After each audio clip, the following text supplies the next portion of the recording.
So the other day I was playing around with the helmet and I subsumed evade over Saryn's 4. And this happened.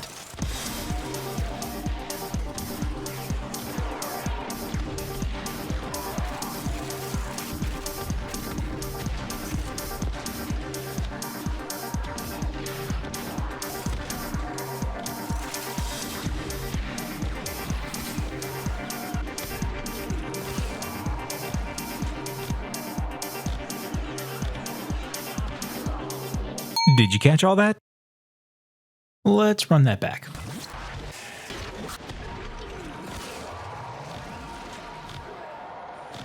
Yep, near infinite invisibility with evade.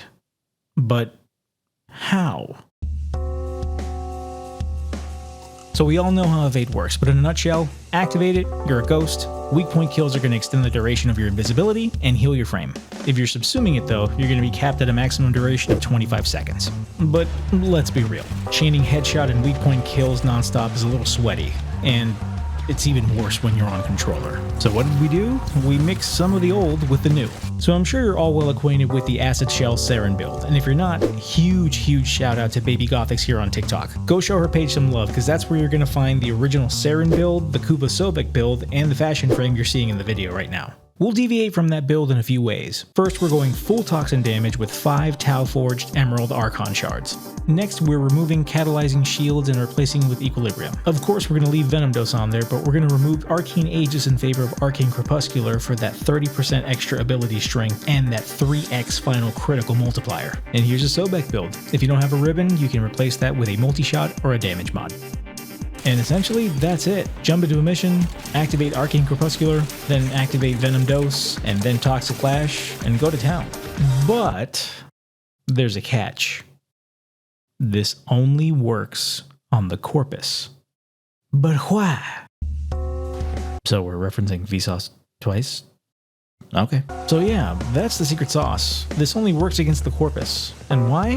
Well, because of MOA-type enemies. Somehow, someway, if you kill an enemy with the Sobek, and the Acid Shell splash damage spreads and kills a MOA, the game still counts that as a weak point kill, increasing your invisibility timer. So naturally I had to hop into the simulacrum and run some tests. At first I jumped in with Cyto 9 so I can use a Seek ability and actually see the weak points.